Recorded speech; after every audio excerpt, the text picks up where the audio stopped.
Ken. The 9,625th meeting of the Security Council is called to order. The provisional agenda for this meeting is maintenance of peace and security of Ukraine. The agenda is adopted. In accordance with Rule 37 of the Council's Provisional Rules of Procedure, I invite the representatives of Denmark, Estonia, Germany, Poland, and Ukraine to participate in this meeting. It's so decided.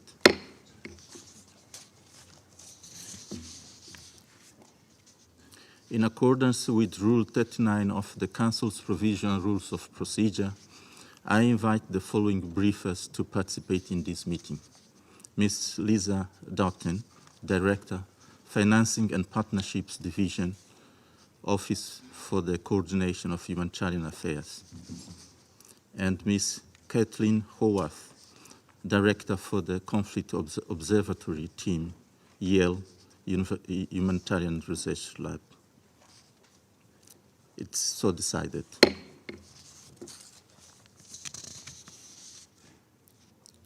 In accordance with Rule 39 of the Council's Provisional Rules of Procedure, I also invite His Excellency Mr. Stavros Lambrinidis, Head of the Delegation of the European Union to the United Nations, to participate in this meeting.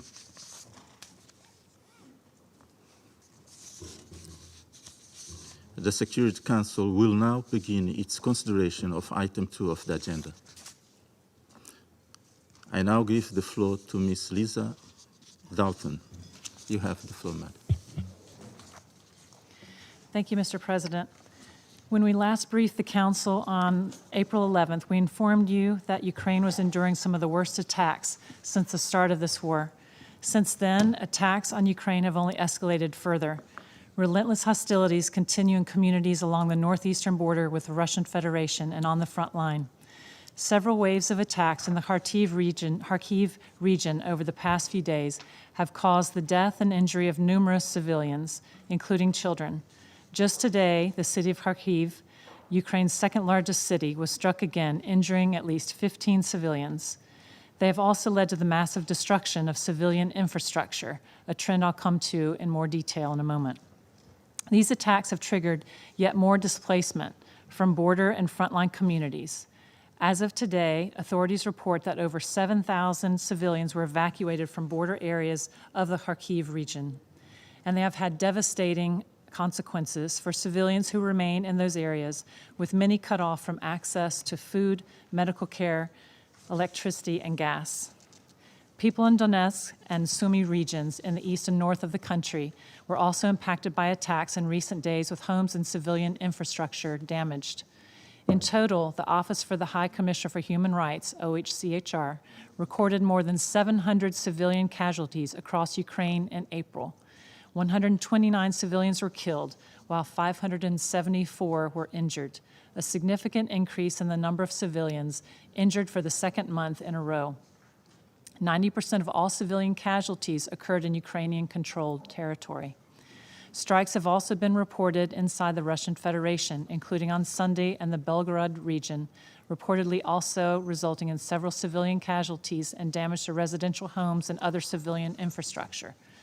Mr. President, across Ukraine, we have also seen an intensified pattern of attacks on civilian infrastructure with far-reaching humanitarian consequences.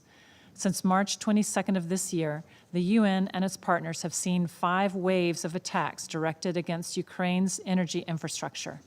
OCHA recorded 50 such incidents in April alone. Kharkiv and Dnipro regions are particularly affected, with Ukraine's energy ministry reporting up to 250,000 residents experiencing rolling power outages in Kharkiv and ongoing restrictions in Dnipro since March. These attacks have destroyed or damaged power generation plants and electricity substations. The impact of these power cuts on the most vulnerable is stark. They have temporarily left millions of households across the country with no power, no water, and no gas needed for cooking, heating, hygiene, and other vital services. Children who rely on online schooling are not able to learn. Older persons with mobility impairments, persons with disabilities who use wheelchairs or other assisted devices, and mothers with small children are unable to leave multi-story apartment buildings to access food and medical support. Mr. President, we're extremely worried by what appears to be a new pattern of attacks on railway infrastructure in the east and south of Ukraine. In April alone, OCHA recorded 10 attacks on railway infrastructure in government-controlled territory. The attacks killed 16 civilians and injured 59 more. Damage to the railway system also prevents the movement of people, goods such as construction material and other essential supplies. Also concerning are the attacks on factories and production plants, limiting the availability of locally procured humanitarian goods. In addition, continuing attacks on Ukraine's port infrastructure threaten their ability to export grain and other agricultural commodities at a time when the number of people facing acute food insecurity around the world continues to rise year after year. And we're alarmed by reports of attacks damaging energy infrastructure and oil refineries in the Russian Federation. Such attacks risk inflaming the war further and worsening its humanitarian impacts. I'm compelled once again to recall that under international humanitarian law, the parties must take constant care to spare all civilians, as well as civilian objects, including homes, schools, hospitals, and other essential infrastructure. Mr. President, the intensification in hostilities is making the delivery of humanitarian assistance all the more dangerous. Nevertheless, the UN and its humanitarian partners are doing everything we can to reach people in need of support, despite the enormous risks. Across the country, as of the end of March this year, 3.6 million people have received some form of humanitarian assistance. So far this year, a dozen interagency convoys delivered vital supplies to 20,000 people in frontline areas. Local humanitarian partners have been instrumental in conducting last-mile delivery and distribution. Assistance has also included the delivery of healthcare services to nearly 860,000 people, maintenance support for water and wastewater systems for more than 1.7 million people, and emergency water supplies for more than 1.2 million people. 2 million people have received food, seed, and livestock support, while around 580,000 people have been helped with essential household supplies and materials for emergency home repairs. Humanitarian protection activities have been expanded, including gender-based violence support for people newly displaced by the hostilities. We commend the government of Ukraine for the additional support it has announced for survivors of conflict-related sexual violence in the form of financial reparations and medical and psychological assistance. We're also incredibly grateful to donors who have so far provided 22% of the $3.1 billion needed for the Ukraine humanitarian needs and response plan. We call on donors to provide immediate and flexible financial support, which is so urgently needed to respond to the ever-growing needs. Mr. President, another challenge remains reaching civilians in the areas of Donetsk, Luhansk, Kherson, and Zaporizhia that are currently under the occupation of the Russian Federation. We're deeply concerned about the estimated 1.5 million people in need of life-saving assistance in these areas. As we said in last month's briefing and repeatedly in this council, in accordance with international humanitarian law, all parties must allow and facilitate the rapid and unimpeded passage of humanitarian relief for civilians in need. They must ensure that humanitarian personnel have the freedom of movement required for their work. I renew my call to the parties to comply with the obligations in this regard. Mr. President, this war has caused the death and injury of tens of thousands of people in Ukraine. It has displaced millions, many of whom continue to seek refuge in neighboring countries and across the world. It has caused immense suffering and left more than 14 million people, or 40% of the population, in need of humanitarian assistance. We once again call on this council to seek an end to it. Thank you, Mr. President. I thank Ms. Doughten for her briefing. I now give the floor to Ms. Kathleen Howarth.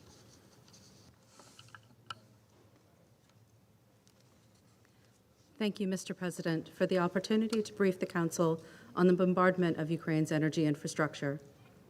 The Council's focus on this matter comes as waves of attacks sweep across Ukraine, targeting power generation and transmission facilities nationwide.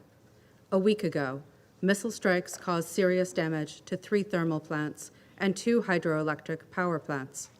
A few days ago, another large-scale infrastructure attack was reported. By some counts, nearly every single power plant has been targeted. On 29 February of this year, Yale Humanitarian Research Lab released a report documenting verified damage to Ukraine's power generation and transmission infrastructure that took place between 1 October of 2022 and 30 April 2023, a period of just 31 weeks.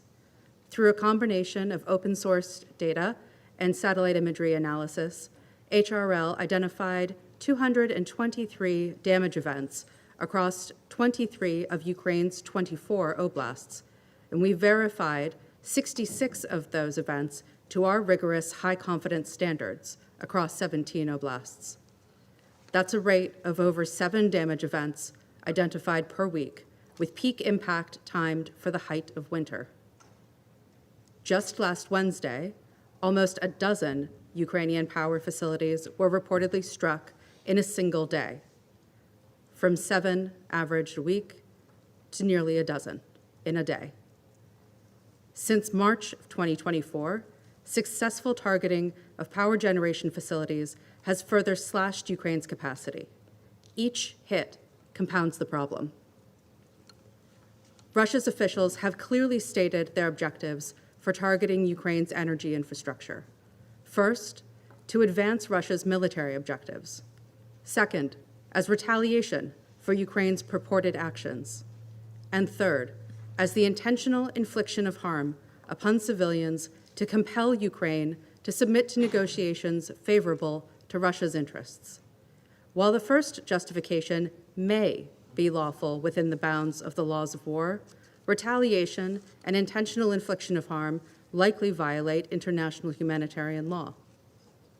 Yale HRL did not assess the degree of dual use afforded by the energy infrastructure documented in our report. However, the law of armed conflict prohibits attacks on both civilian objects and military targets if the attack causes excessive civilian casualties or damage to civilian objects, or a combination, relative to any concrete or direct military advantage anticipated. As State Duma member Andrei Guryulov defined Russia's campaign, it is aimed against Ukraine's whole energy systems. A comprehensive campaign, by its own definition, defies proportionality. Russia's officials use language that indicates a disregard for the extent of civilian suffering in apparent contravention of Additional Protocol 1, particularly Article 57's obligation for parties to take constant care to spare the civilian population, civilians, and civilian objects. Beyond expressing a disregard for civilian suffering, officials have stated that they are utilizing that suffering to compel Ukraine to negotiate on terms favorable to Russia. As Dmitry Medvedev wrote in October 2022, in order for Ukraine to stabilize its energy supply, it must, quote, recognize Russia's legitimate demands in the context of the special military operation and its results. Then the lights will work again. Or as Boris Chernyshov said when he called strikes on Ukraine's power infrastructure strikes of retribution for purported and unspecified war crimes. For that, they will sit there without gas and without electricity and without everything. What does it mean to go without gas and without electricity and without everything? It means that too much pressure is put on other parts of Ukraine's critical infrastructure, causing cascading problems and further damage. It means extended periods without water. It means jobs are ground to a halt, productivity is lost, and education is fragmented. It means blackouts last longer than the emergency batteries on life-saving healthcare equipment. The impact of these strikes cannot be assessed only by logging damage to facilities. It will take far more to understand the scope and scale of the harm done to Ukraine's civilians, including lives lost. As Ukraine's officials have comprehensively planned and executed their destruction of Ukraine's critical infrastructure, so should the international community systematically counteract this devastation. First, target the missiles.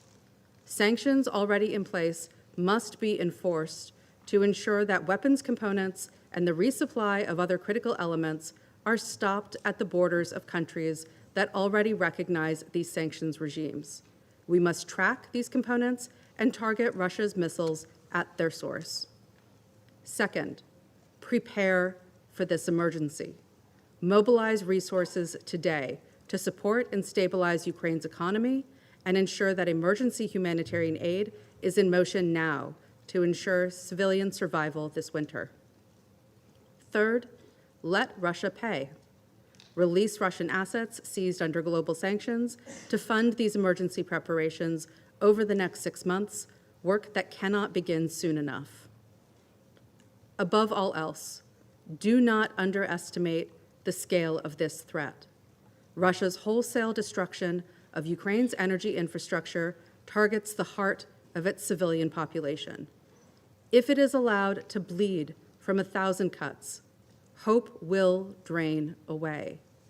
But every action that makes this heart stronger makes all of Ukraine more capable of defending itself. Thank you. I thank Ms. Haworth for her briefing. I now give the floor to those council members who wish to make statements. I give the floor to the representative of France. You have the floor. Mr. President, I wish to thank Madam Doughten and Madam Haworth for their statements. For more than 800 days now, the Russian Federation has been persisting in its war of aggression against Ukraine in violation of international law and the United Nations Charter. Russia has been pursuing its violations of international humanitarian law and has been waging a campaign of deliberate strikes targeting civilian objects. Russia has been carrying this strategy out at the cost of a heavy human toll and the alarming deterioration of the humanitarian situation. We have just heard that the Russian army has been systematically targeting Ukrainian energy production units, including thermal power plants, hydroelectric power plants, substations, and transformers. This campaign began in the winter of 2022 to 2023. It has intensified since February of 2024 and has culminated with large-scale salvos in late March and early April. 50% of Ukrainian energy production capacities has been destroyed or damaged. Russia has been striking at Kharkiv and Odessa on an almost daily basis with ballistic missiles. These are strikes targeting the depth of the territory of Ukraine, far from the front lines. They are not in any way geared towards achievement of any military objectives. They are targeting civilian infrastructure, which is critical for populations. This runs counter to the core principles of IHL for the protection of civilians, distinction, and proportionality. This reflects the fact that Russia has no concern when it comes to possible precautions being taken to mitigate the wounds inflicted upon civilians and damage to civilian objects. France will continue to deliver support for international justice. The arrest warrants issued on 5 March 2024 by the ICC against Sergei Ivanovich Kobilach, Lieutenant General of the Russian Aerospace Forces, and Viktor Nikolaevich Sokolov, Vice Admiral of the Russian Black Sea Fleet commander, related to the campaign of missile strikes against Ukrainian civilian energy infrastructure, are a decisive step forward. France also applauds the renewal of the mandate of the Independent Commission of Inquiry of the Human Rights Council, which has been documenting indiscriminate attacks against populations and critical infrastructure in Ukraine. President, while Russia has been carrying out devastating attacks targeting Ukrainian energy infrastructure, Ukraine and the rest of the world has been acting to mitigate the humanitarian consequences of this war, to provide support to the populations by stepping up the resilience of strategic infrastructure. This is an issue which will be subject to discussions during the Conference for Peace organized by Switzerland next month. Their only way towards a fair and lasting peace is the path that is respectful of the sovereignty and territorial integrity of Ukraine. Thank you. Thank the representative of France for their statement. And I now give the floor to the representative of Ecuador. You have the floor. Gracias. Thank you, President. I thank Ms. Doughten and Ms. Haworth for their detailed briefings. Ecuador has noted with concern that the conflict in Ukraine is worsening and spreading, exacerbating the suffering of the civilian population and creating additional risks which may affect regional and global stability. The statistics are alarming. More than 10,000 civilians have lost their lives since the beginning of the conflict, including hundreds of children. More than 20,000 people have been wounded, and millions have been displaced. Since the last time this Council discussed the humanitarian situation in Ukraine, the intensity and frequency of attacks has continued to escalate. Essential infrastructure, which includes hospitals and schools, have been destroyed or seriously damaged. This month alone, we have seen attacks which have disabled a number of energy installations, affecting access of millions of people to basic services such as electricity and drinking water. In recent days, in the Kharkiv region, the impact of the attacks has been equally devastating, with many civilian victims and a significant increase in IDPs. We must recall that international humanitarian law is explicit in prohibiting attacks against civilians and civilian infrastructure. That being said, Ecuador appeals to the parties to adhere strictly to the principles of proportionality, distinction, and precaution to avoid an escalation of this cycle of suffering. Safe and unfettered delivery of humanitarian aid must be allowed and facilitated, and the life and safety of humanitarian workers must be respected and protected. Mr. President, Excellencies, colleagues, Ecuador maintains a clear positioned principle on this and other conflicts. We reject any violation of sovereignty and territorial integrity of states, and we support the peaceful settlement of disputes. The most effective way to put an end to the devastation suffered by civilians is a definitive cessation of hostilities. Until the weapons are silenced, the suffering of innocents will continue to rise, regardless of humanitarian efforts or protection measures that have been implemented, and therefore Ecuador urges the Russian Federation to put an end to its military operations in Ukraine and to comply with the ruling of the ICJ from the 16th of March 2022, and to make room for dialogue and diplomacy, the legitimate and effective ways for promoting peace. Thank you. I thank the representative of Ecuador for their statement. I now give the floor to the representative of Guyana. Thank you, Mr. President. I thank Ms. Lisa Doughten for the comprehensive update and note the contribution of Ms. Caitlin Howard. I also welcome the participation of the representatives of Ukraine, Germany, Estonia, Poland, Denmark, and the European Union in today's meeting. Mr. President, despite the many calls by this Council for full compliance with international law, including international humanitarian law, and for the parties to the conflict to comply with the legal requirement to protect civilian objects, they continue to be destroyed almost daily. Guyana is deeply alarmed by the unrelenting attacks on residential buildings, schools, medical facilities, grain ports, and energy facilities since the start of this war in February 2022. We are also concerned that these attacks were often unrelated to frontline engagement and appear to have little regard for the requirements of proportionality and military necessity. International humanitarian law is clear in its prohibition of attacks targeting civilians and objects indispensable to the survival of civilians. Yet, we continue to witness large-scale coordinated attacks on civilian infrastructure, including dozens of energy facilities, resulting in disrupted access to electricity and water supply for millions of people in multiple locations.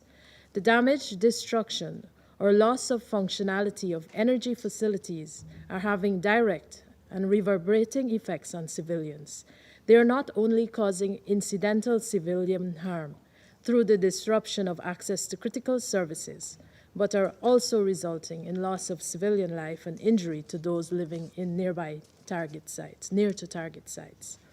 There have also been attacks on the Zaporizhia nuclear power plant ZNPP in Ukraine. Despite the many calls for an end to attacks on or near the site, the IAEA team of experts stationed at the site continues to report hearing military activities, including artillery and rocket fire in areas near the plant.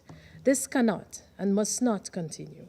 Greater care must be taken to eliminate the persistent dangers posed to the safety of the ZNPP and to adhering to the 5 concrete principles and 7 indispensable pillars for ensuring nuclear safety at the site.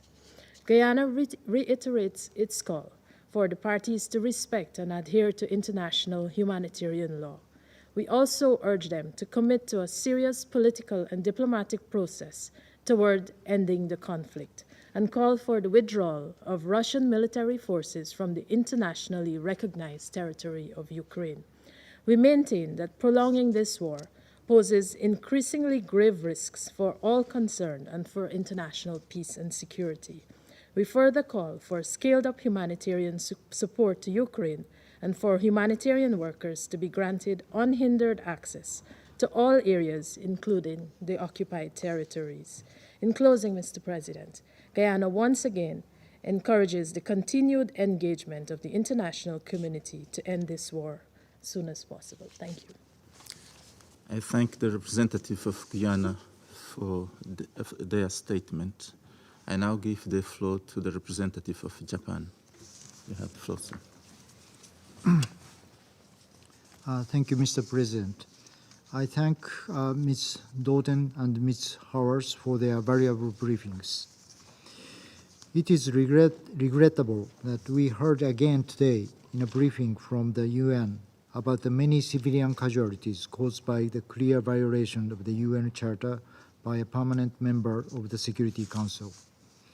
Russia's unprovoked war of aggression against Ukraine has resulted in the deaths and injuries of countless innocents, exacerbated the humanitarian crisis on the ground. Energy-related facilities throughout Ukraine are under continuous attack.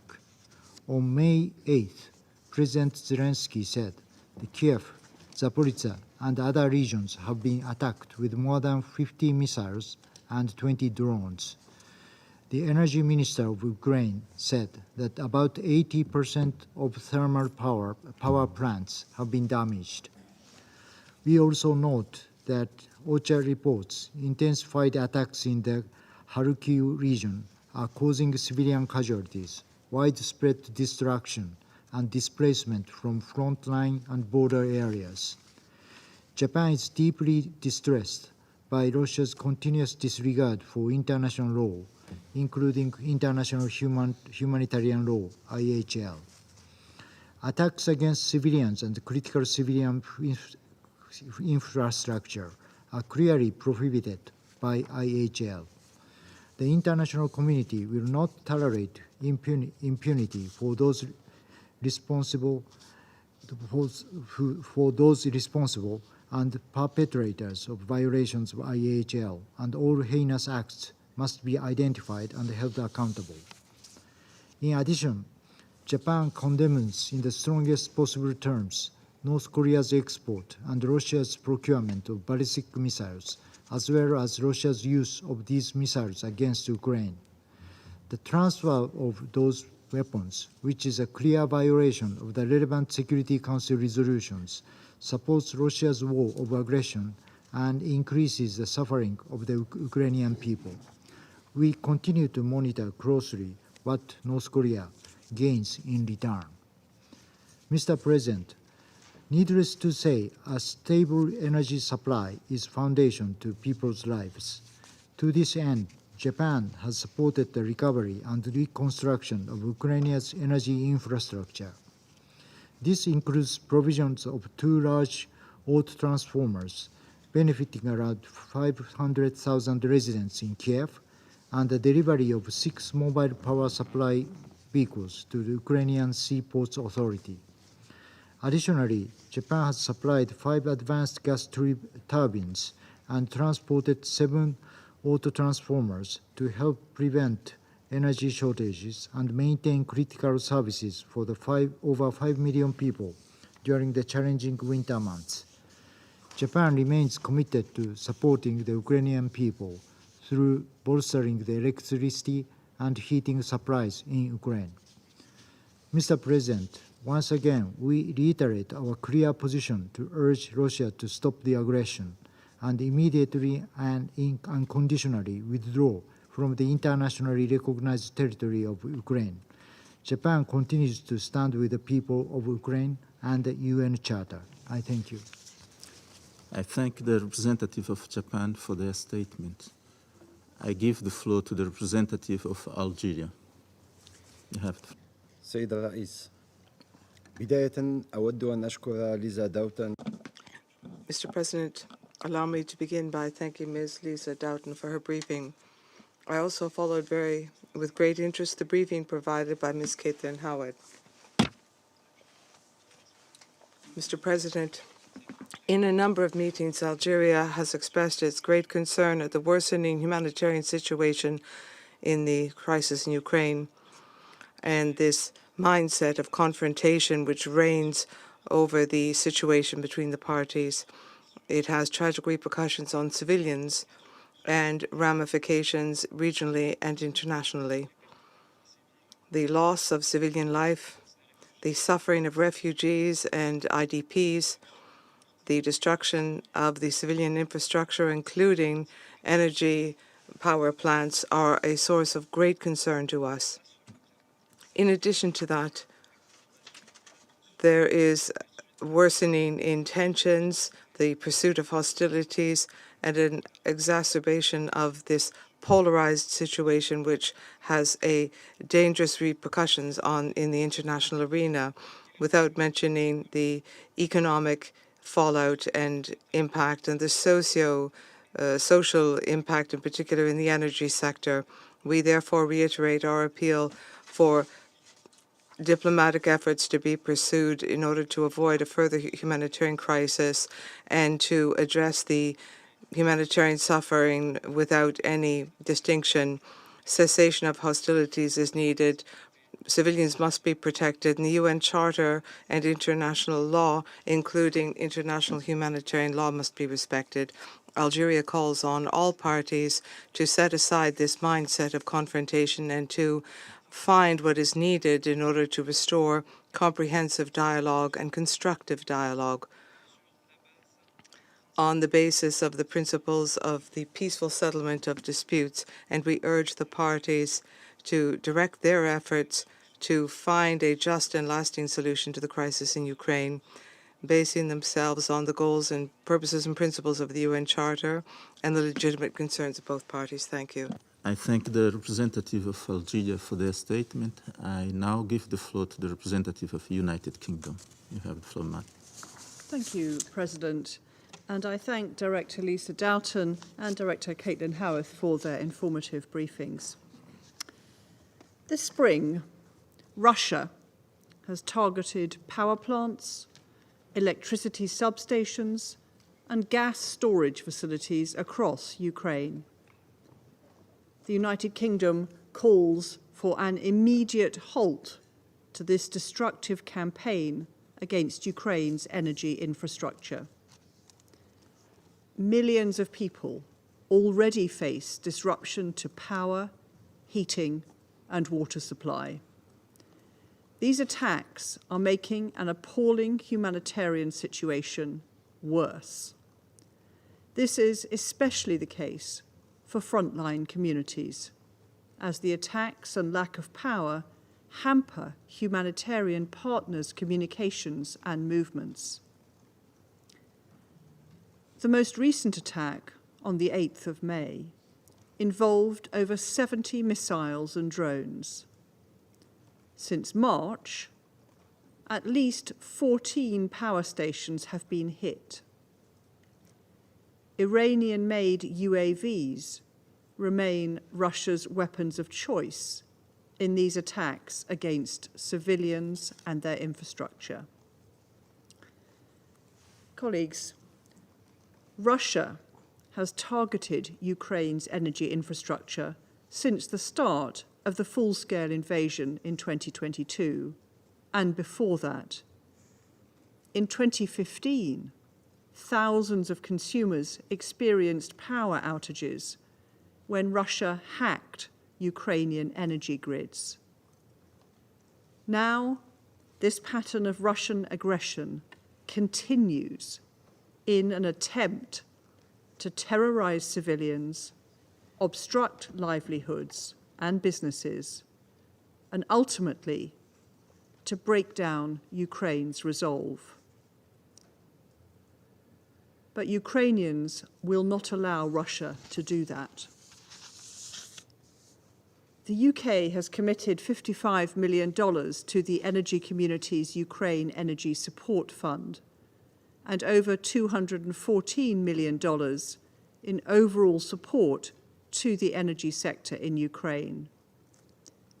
We encourage donors to support this fund, to consider rapid provision of new or refurbished energy equipment, and to help provide air defense systems to protect Ukraine's civilian infrastructure.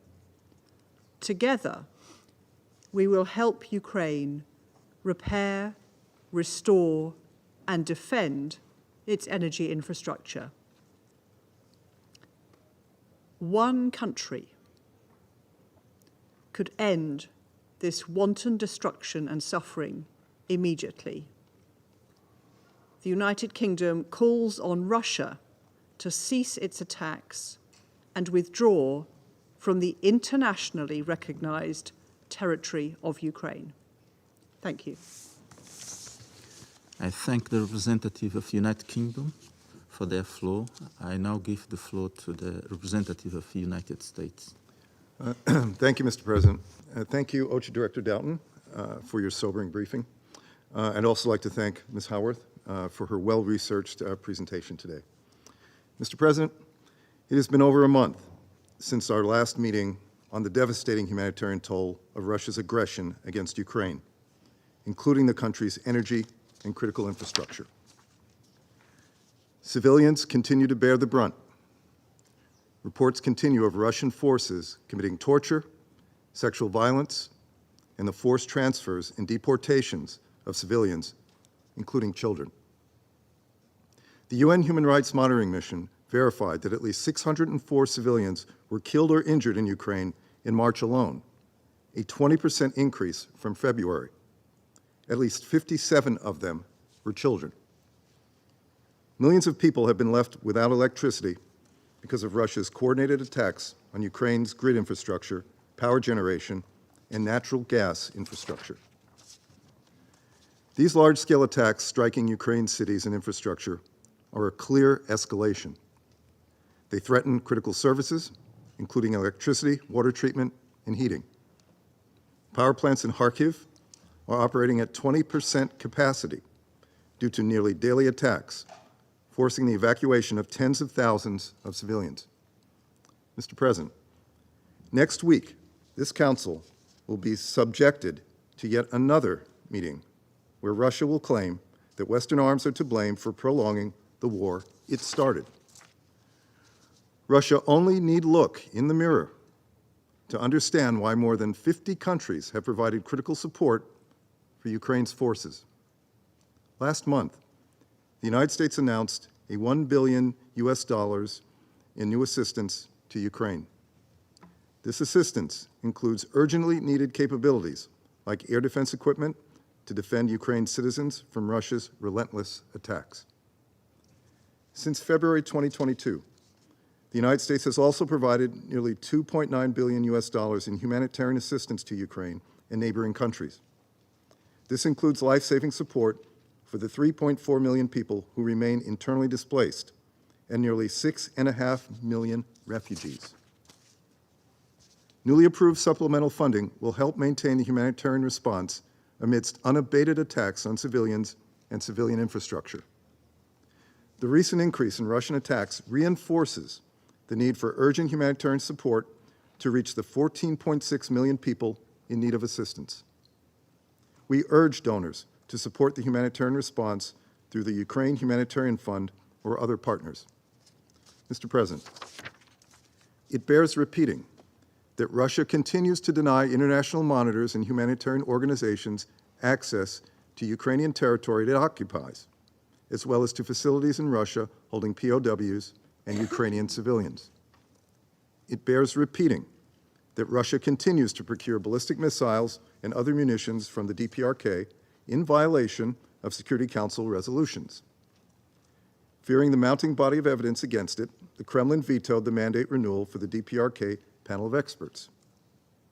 It bears repeating that Russia continues to acquire Iranian UAVs, which are being used relentlessly against Ukraine's cities and civilian infrastructure. Mr. President, after over 3 years, the toll of Russia's aggression against Ukraine is well documented and researched. No amount of lies and diversions can cover up the sheer body of evidence. There will be accountability. But in the meantime, the way to end this war and the humanitarian crisis it has caused is clear. Russia must cease its aggression and immediately and fully withdraw from all territory within Ukraine's internationally recognized borders. Thank you, Mr. President. I thank the representative of the United States for their statement. I give the floor to the representative of Russian Federation. You have the floor, sir. Mr. President, in what is now becoming a tradition, our Western colleagues once a month gather us here, all of us here to hold meetings on Ukraine, the sole purpose of which is to demonstrate the steadfast support of the collective West for the Zelensky regime, which is on the cusp of complete collapse. These meetings are now becoming sessions of collective self-hypnosis, which are intended first and foremost for the domestic Western audience. And at the same time, not a single utterance of truth about what is happening in Ukraine, nor about the root causes of the Ukrainian crisis, will you hear from Western colleagues. The Kiev regime sponsors, including those who are queuing up, namely non-members of the Security Council, EU countries, instead of this are engaging in trotting out tall tales, terrifying tall tales about the situation in Ukraine, and are attempting to create the impression about the intolerable suffering of civilians as a result of the actions of the Russian Federation. It is difficult to do this, rather difficult for them to do this, insofar as the Russian aerospace force strikes against facilities which are related to the military capabilities of the Kiev regime, are high precision in nature. The lives of Ukrainian cities are proceeding normally on the whole, if we are not to take into account the rounding up of Ukrainian men who the Ukrainian dictator is throwing into the front as cannon fodder against their will. This is an issue which we will return to later. We do not pity our Western colleagues insofar as these allegations appear odd, given the numerous video rolls with the destruction of alleged civilian objects in Ukraine. I refer to elevators, post offices, stores, and so on. These are images which clearly show the form of the detonation of munitions and fuel. It is sufficiently difficult to also explain why, after the strikes on alleged peaceful hotels and areas of relaxation on the internet, there are hundreds of obituaries of Ukrainian military personnel which appear. And at the same time, Western capitals continue to demonstrate a selective blindness when it comes to the crimes perpetrated by the UAF, insofar as they run counter to the mendacious portrayal of the world which they're trying to impose on their societies. In this picture in Ukraine, there are no violations of human rights and thousands of political prisoners. There is no Russophobia, no nationalism, no glorification of and whitewashing of the henchmen of Hitler, who claimed the lives of hundreds of thousands of Jews, Poles, Russians, and Ukrainians during the war, denying the sole argument. They use the single argument to deny all of this, and that argument being that the president of Ukraine is a Jew. Mr. President, if our Western colleagues were striving to convey to the international community at least an iota of the truth about what is happening in Ukraine, then they would not sweep under the rug, but rather they would condemn the latest craven terrorist attack perpetrated the day before yesterday by the Kiev regime. For it is perfectly well known that on 12th of May, the peaceful Russian city of Belgorod once again was targeted by a large-scale missile strike. For this purpose, 3 types of missiles were used: a tactical Tochka U missiles, the MLRS, as well as the Czech-made Vampire systems. At 11:40 in the morning, as a result of the 5th attack during that day, one of the entrances of a residential building was destroyed. The missile was launched from the area of Volchansk, that is from the territory under Ukrainian control. 15 peaceful civilians died. 17 people received injuries at varying levels, including the victims included an infant, a month-and-a-half-old infant. Unfortunately, the shelling of Belgorod continued throughout the entire day, and the rescue operations had to be suspended several times even. On Sunday, another 3 people died. And this is just one instance of how those encountering the advancement of the Russian troops throughout the entire front and those experiencing more and more setbacks on the battlefield, I refer to Ukrainian nationalists, in their impotent rage, they are striving to shift their rage to target peaceful Russian cities, targeting them with strikes in a violation of the norms of international humanitarian law. Of course, for all of these crimes, first and foremost, the Zelensky regime is responsible. However, the culpability of Western countries at the same time is equal insofar as the sponsors of the Kiev junta continue to provide it with long-range weapons, providing it with intelligence, and sending their instructors and mercenaries to Ukraine in the illusory hope of inflicting a strategic defeat upon the Russian Federation and seeking to attempt to weaken our country. We will have an opportunity to discuss these destructive actions of NATO countries in detail during a 20 May meeting, which will be convened at our initiatives. For this reason, we will not dwell on that right now. I will merely state that having abandoned hope of achieving the results, having lost hope in their protégés, the sponsors of the Kiev regime have now begun to explicitly and overtly provide permission or grant permission to target peaceful objects with the weapons that they have been providing. For example, in early May, the British Foreign Minister, James Cameron, made a revelatory statement that the weapons provided by London can be used to carry out strikes against Russian territory, including in areas beyond the special military operations confines. The Latvian Foreign Ministry also confirmed that Ukraine received weapons from partners with permission to strike against Russian territory. And at the same time, in Western capitals are shamelessly avoiding discussion of the openly used terrorist ISIL-like methods which are used by their protégés, organizing attacks against journalists and activists on Russian territory. In March, this went so far as to include a major terrorist attack which was ordered targeting Crocus City Hall in Moscow. And if we are to add to this the long-standing disregard of repressions against dissenters and those against the Kiev regime, for example, the death in the torture chambers of the Ukrainian security forces of a U.S. journalist, Gonzalo Lira, it is hardly surprising that the citizens of Western countries are putting more and more questions to their authorities, and they are denying these authorities of their support. For with their indulgence and collusion in the crimes of the Zelensky regime, they are trampling upon those very values which they portray as the core pillars of the democratic world. Present-day Ukraine no longer seeks to conceal its decaying anti-democratic neo-Nazi essence. For example, in April, Kiev informed the Council of Europe about restrictions of the constitutional rights and freedoms of Ukrainians. In other words, the Zelensky regime took a decision thereby to formalize the long-standing practice of oppressing its own citizens. Information about staggering levels of violations of human rights in Ukraine is so difficult to sweep under the rug that even reports published in late April from the U.S. State Department points to numerous instances of torture, persecution against the church, arbitrary arrests, politically motivated killings. Letting off steam in this way, Washington, London, and Brussels, based on their customary practices, pin all the blame on Russia, at the same time forgetting that the persecution of dissenters and violations of human rights began in Ukraine long before the special military operations, at the very minimum, immediately following the anti-constitutional coup in Maidan 10 years ago. Distinguished colleagues, today the residents of Ukraine are encountering a qualitatively new level of violations of their rights. In just a few days, on the 18th of May, Ukrainian men of enlistment age will effectively become disenfranchised. With the entry into force of a new law on mobilization, they will find themselves outside the law.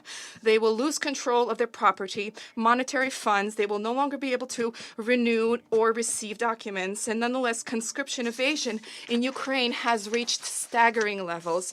This is exceedingly inconvenient for Zelensky and his sponsors, insofar as, according to their view of the world, the Ukrainians should readily march forth to defend their country.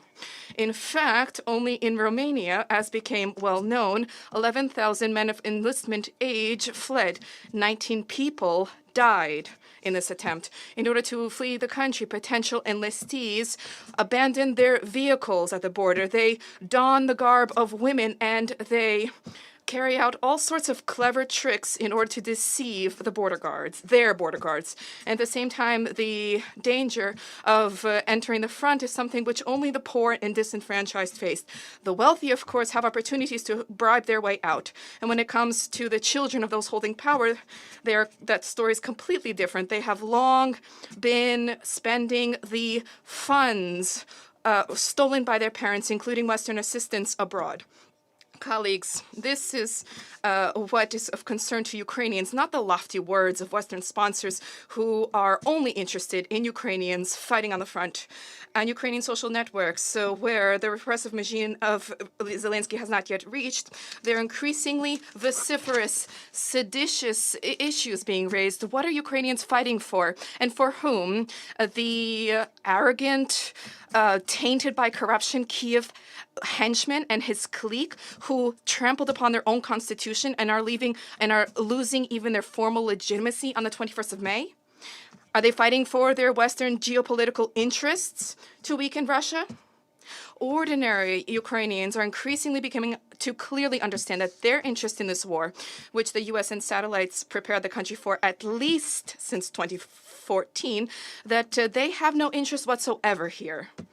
Especially given that when they receive news about the lives in the territories liberated from the Kiev regime, where former Ukrainian citizens finally are able to exercise their right to speak in their native tongue, in Russian. To conclude, I wish to turn to our colleagues from developing countries. Consider all of these trends, the sincerity of which you can easily see when next time you are called upon to support certain formulae or plans advanced by the Ukrainian henchman and his Western sponsors. They are so divorced from reality that any meetings during which the discussion of this is proposed to be held will become a pure loss of time. In the worst of cases, you will become complicit in prolonging the agony of the Kiev regime, and the cost of this will be tens, if not hundreds of thousands of the lives of ordinary Ukrainians who are being thrown into this pointless meat grinder, contrary to their will, contrary to the interest of their country. It is possible to stop this merely by sending away Zelensky and his clique and the entire Maidan authorities to put them where they deserve, namely the dustbin of history. And this is what we are seeking to achieve right now. Thank you. I thank the Russian representative for their statement. I now give the floor to the representative of Slovenia. Thank you very much, Mr. President. I'd like to thank Director Doughten for her briefing and Ms. Howard for her contribution. Mr. President, let me make a couple of points on behalf of my delegation. One, As the resident coordinator, Denise Brown, stated recently, there are no peaceful mornings in Ukraine. Since the last time we met on this file in early April, more than 1,000 drone and missile attacks were recorded across Ukraine. Cities like Kharkiv and Odessa were hit especially hard. Thousands of people have again been forced to flee as their homes are being destroyed, finding themselves in urgent need of humanitarian assistance. Aerial pounding of critical civilian infrastructure is continuing unabated, as reportedly 140 educational facilities were damaged or destroyed in attack across the country in 2024 alone. In parallel, UNICEF has reported that the rate at which children are dying has increased by nearly 40% in the first quarter of 2024 in comparison to the same period of last year. 2. Russia's use of cluster munitions. According to the latest reports, Russia has used cluster munitions in its bombardment of Odessa in late April. Using such weapons in a densely populated area is against all rules of international humanitarian law. In one instance, submunitions were reportedly scattered across a 1.5 km radius, which will pose a threat to civilian population for years to come. Slovenia, as a state party to the Convention on Cluster Munitions, condemns the use of these indiscriminate weapons in the strongest possible term. 3. Attacks against critical energy infrastructure. In the last month, millions of Ukrainians lost power as the result of Russian barrage of Ukrainian energy infrastructure. The country's energy sector was hit especially hard last week when 3 thermal power stations were damaged. The intensity of the recent attacks against critical energy infrastructure outpaces the one from winter of 2022-23. Let me recall the arrest warrants issued by the International Criminal Court against 2 Russian commanders who are alleged to be responsible for war crimes of directing attacks at civilian objects and inhumane acts, including the campaign of strikes against energy infrastructure carried out in that period. These attacks seek to impair Ukraine's economy and are obviously not directed against military targets. This is a clear violation of international humanitarian law, and it needs to stop now. Mr. President, Ukrainian civilians have suffered too long. They and the wider region need a tangible prospect for peace.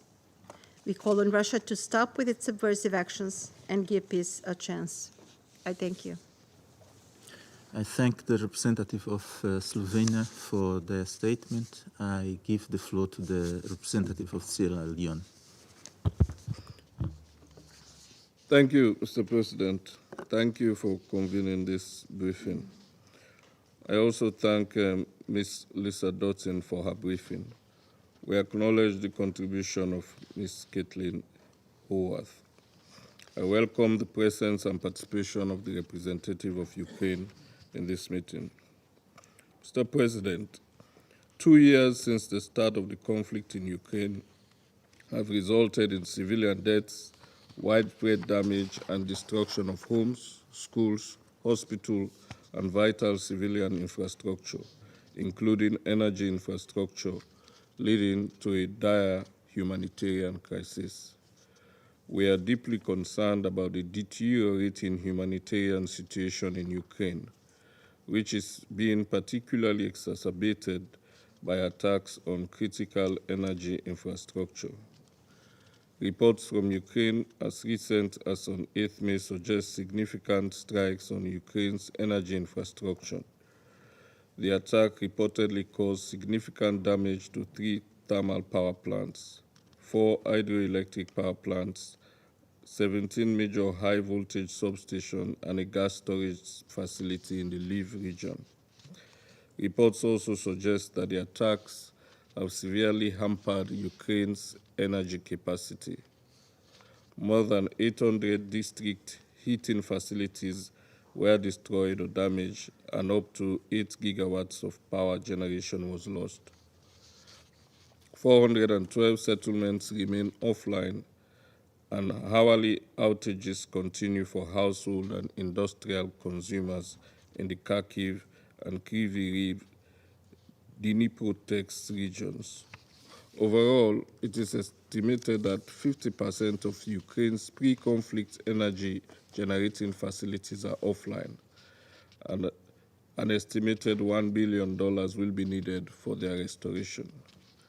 We are concerned that attacks on the energy infrastructure have resulted in major disruptions in supply of essential services such as electricity, water, and gas to medical facilities, manufacturing industries, and places of work for a significant portion of the population. The impact on the provision of essential services slows down production levels and reduces economic activity.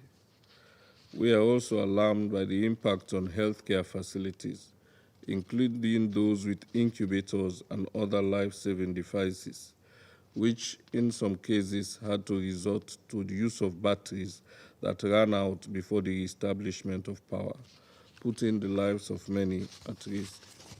Mr. President, given the devastating impact of the conflict in Ukraine and parts of the Russian Federation on the civilian population, we call on the parties involved in the conflict to adhere to their obligations under international law, including international humanitarian law, to protect civilians and civilian infrastructure, including energy facilities in the circumstances. In acknowledging the efforts of the international community to address the humanitarian consequences of the conflict, we stress the urgent need for more coordinated international efforts to address the humanitarian crisis in Ukraine. The 2024 Humanitarian Needs and Response Plan for Ukraine must be fully supported to ensure the well-being and protection of civilians affected by the conflict.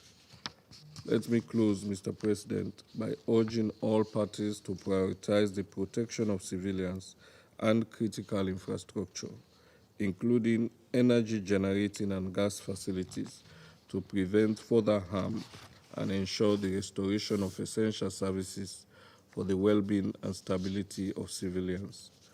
We reiterate our call for meaningful steps to be taken towards the immediate cessation of hostilities and the parties to the conflict to engage constructively in good faith towards finding a political and diplomatic solution, recognizing the legitimate concerns. We also reiterate our call for the full respect of the national sovereignty and territorial integrity of Ukraine within its internationally recognized borders. I thank you. I thank the representative of Sierra Leone for their statement. I give the floor to the representative of Malta. Thank you. I would like to thank Director Doughten and Ms. Howard for their briefings. As we have heard, the death and destruction toll are getting heavier by the day. At least 10,800 civilians have been killed, including 600 children, and more than 20,000 civilians have been injured. Also, according to the Ukraine Humanitarian Needs Response Plan, 14.6 million people are estimated to be in need of assistance across Ukraine. Malta remains seriously concerned by the lack of humanitarian access, and we urge Russia to allow and facilitate a safe, timely, and unimpeded access in line with its obligation under international humanitarian law. Russia's indiscriminate attacks further exacerbate the dire humanitarian situation in Ukraine, with over 14 million people in need of assistance. We must also not forget that the humanitarian consequences of Russia's war go beyond Ukraine. Russia has weaponized food and undermined global food security by terminating the Black Sea Grain Initiative, as well as shelling Ukraine's grain storage and export facilities. Malta will continue to support the EU's solidarity lanes, as well as all efforts aimed to address the humanitarian consequences of Russia's aggression. President, not a single week passes without airstrikes destroying the lives of thousands of Ukrainians. we once again condemn, in the strongest possible terms, the ongoing Russian aerial assaults on cities and critical infrastructure across Ukraine. Just last week, Russia carried out one of the biggest aerial assaults against Ukrainian power generation and transmission facilities in several regions. This deadly trend encompasses daily drone, missile, rocket, and artillery attacks in Kharkiv, Odessa, Kherson, Donetsk, regions. These attacks are yet another example of Russia's disregard for human life, since they have disrupted vital services such as electricity, heating, water, gas, and other essential services for hundreds of thousands of civilians. As of today, more than 800 heat supply facilities have been destroyed or damaged, and the attacks have caused more than $1 billion worth of damage to the energy sector. Malta expresses its concern about the humanitarian consequences that this may cause, given reports that the latest energy disruptions will last for several months due to the extent of the widespread damage. Continuous attacks on schools and medical facilities are also having far-reaching consequences, making access to essential healthcare and education even more challenging and impacting the basic rights to health and education. According to the World Health Organization, solely in the first trimester of 2024, there have been more than 70 attacks on healthcare providers, supplies, facilities, warehouses, and transport in Ukraine. This is unacceptable. The impact of the war is also linked to mental health risks and trauma amongst millions of Ukrainians. Children have endured the loss of family members, their homes, and schools. These scars may last a lifetime. Furthermore, risk of gender-based violence have heightened, while the most vulnerable, often women, boys, girls, and older people, face the greatest challenges. President, for more than 2 years now, we have witnessed an unprecedented suffering and loss for Ukraine and her people. Russia's war of aggression is an affront to the principles to which the UN was built and constitutes a violation of international law, including the UN Charter. Russia's attacks continue to blatantly violate international humanitarian law and international human rights law. The Russian Federation must be held to account for the damage caused by the senseless war and for all other serious crimes committed. We express our full support to the mandate of the Independent International Commission of Inquiry on Ukraine under the auspices of the Human Rights Council, as well as to the important work undertaken by the Register of Damage caused by the aggression of the Russian Federation against Ukraine. In closing, Mr. President, Malta reiterates that the only way to achieve a just and lasting peace would be for Russia to unconditionally and completely withdraw all its forces and military equipment from the entire territory of Ukraine within its internationally recognized borders. Thank you. I thank the representative of Malta for their statement. I now give the floor to the representative of Switzerland. You have the floor. Merci, Monsieur. Thank you, Mr. President. I would also like to thank the Director of OCHA, Ms. Doughten, and Ms. Caitlin Howarth, Director of the Yale Humanitarian Research Lab's Conflict Observatory Team, for their briefings. We welcome that voices of science are being brought to address this Council. In the meantime, in Ukraine, facts confirm the continuation of massive attacks on the civilian population and infrastructure. Switzerland condemns all these attacks, which have killed and injured civilians in populated areas. Last week alone, several children were injured and schools and a hospital were damaged. As Ukraine fights for its future, all those who can build it, including children, must be protected. The civilian population and civilian infrastructure must never be targets. Once again, we call on all parties to strictly respect IHL and to protect the civilian population and infrastructure. We have observed an increase in attacks on critical energy infrastructures. In total, 9 regions across Ukraine, including those far from the front lines, have experienced disruptions to their electricity supply last week. The situation around the Zaporizhzhia nuclear power plant remains worrying. The 5 principles established by the IAEA for the prevention of an accident at this nuclear power plant must be respected in all circumstances. All aspects of life are affected by ongoing attacks. Millions of homes have been left without electricity, heating, or water supplies due to power cuts. The worrying developments in Kharkiv Oblast demonstrate the humanitarian impact of the intensified hostilities. Imagine for a moment what it means to live your daily life in Ukraine today. Workers who travel to work by train are putting their lives at risk because of attacks on railway installations, as has happened in Dnipropetrovsk, Kharkiv, Donetsk, and Cherkasy.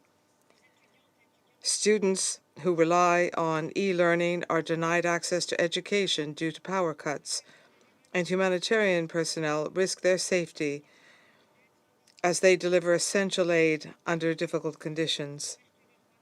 Under international humanitarian law, humanitarian actors must never be attacked, and their mission must be respected and protected.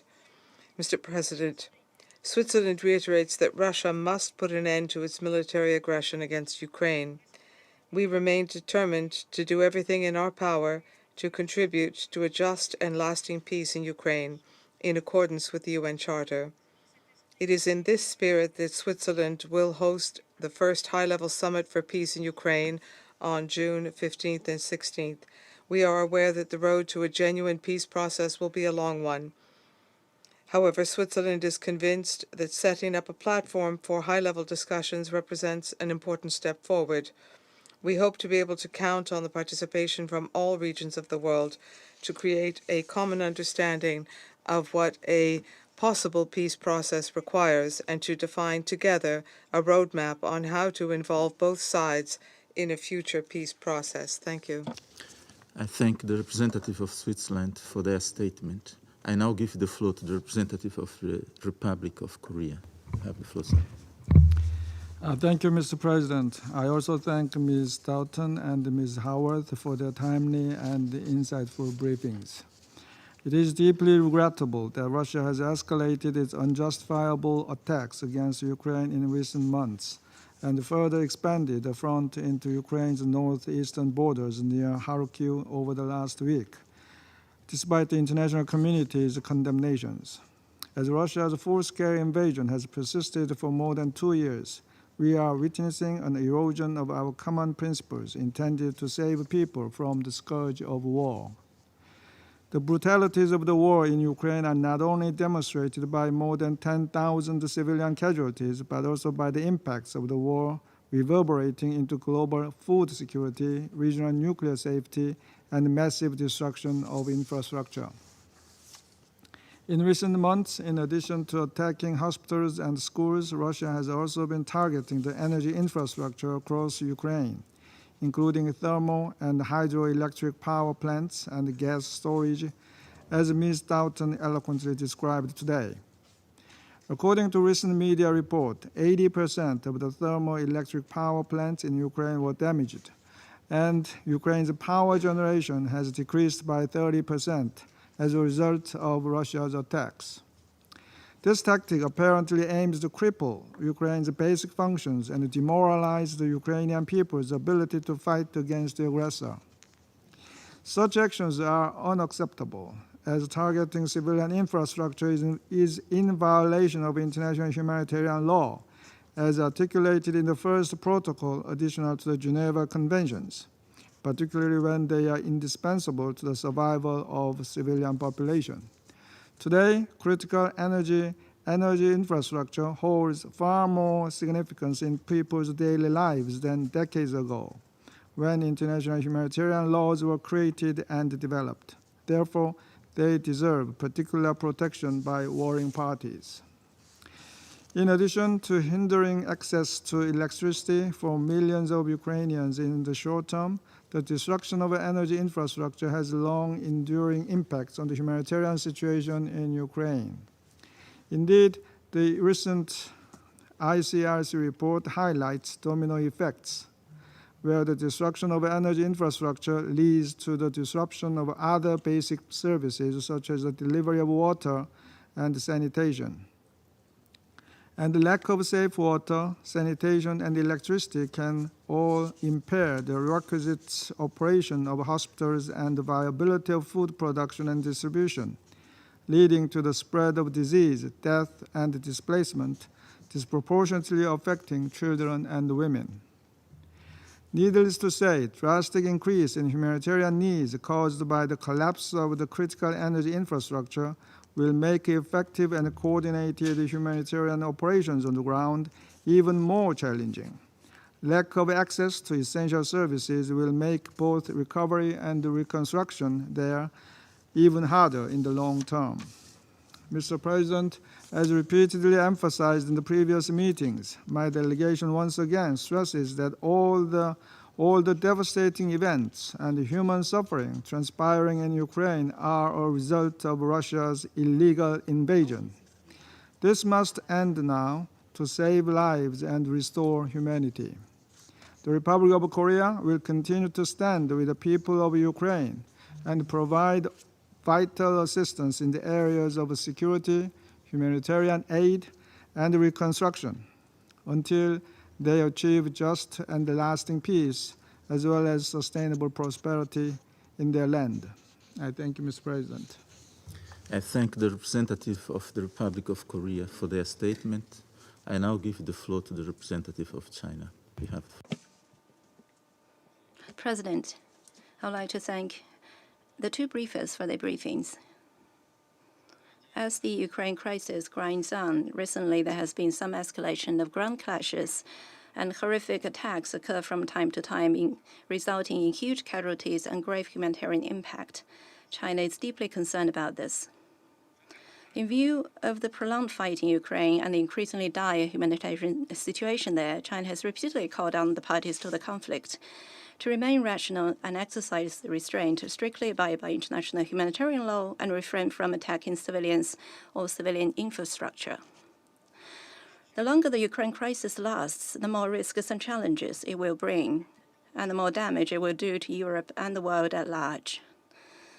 Expeditiously realizing ceasefire, restoring peace, diffusing crisis, and building a balanced, effective, and sustainable European security framework is the common aspiration of the international community. China is neither the creator of the Ukraine crisis nor a party to it. We have all along been campaigning for peace and worked to promote talks and have played a constructive role in pushing for political settlement to the crisis. At the outset of the fighting, President Xi Jinping spoke with the leaders of Russia and Ukraine on the phone, calling on the two sides to stop fighting as soon as possible and resolve the differences through diplomacy and negotiations and settle their disputes peacefully.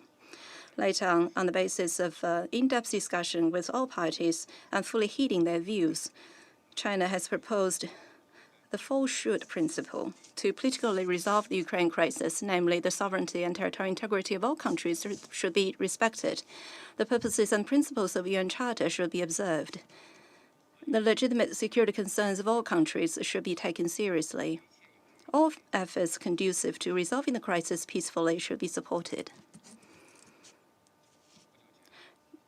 During his recent visits to France, Serbia, and Hungary, President Xi Jinping had in-depth exchange of views with European leaders on the Ukraine crisis. He pointed out that China and Europe should work together to oppose the spillover and escalation of the fighting, create conditions for peace talks, and to safeguard international energy and food security and the stability of global industry supply chain. During President Xi's visit to France, China and France also agreed to seize the Paris Olympics as an opportunity to advocate a worldwide ceasefire during the Games. Over the past 2+ years, the Special Representative of the Chinese government for Eurasian Affairs has engaged with representatives of the Russian Federation, Ukraine, and relevant European countries on political settlement of the Ukraine crisis, conducted in-depth discussions with all parties, and conveyed messages promoting cessation of hostilities. Recently, the Special Representative had just completed his third round of shuttle diplomacy in Turkey, Egypt, Saudi Arabia, and the UAE, among others. In all these diplomatic efforts and meetings and talks, China's message is consistent. China's proposal is also consistent. To sum it up, it is a message of 8 words, namely advocating peace, promoting talks, finding a political settlement. President, history has repeatedly proven that at the end of the day, conflicts can only be resolved through negotiations, and that military means cannot bring lasting peace. The Ukraine crisis is no exception. China calls on parties to the conflict to promptly resume dialogue and engagement and jointly lower the tension, and calls on the international community to create conditions for early cessation of hostilities. China will continue our objective and impartial position, maintain communication with all parties concerned, and make unremitting efforts towards a political settlement of the Ukraine crisis. I thank you. I thank the representative of China for their statement. I shall now make a statement in my capacity as the representative of Mozambique.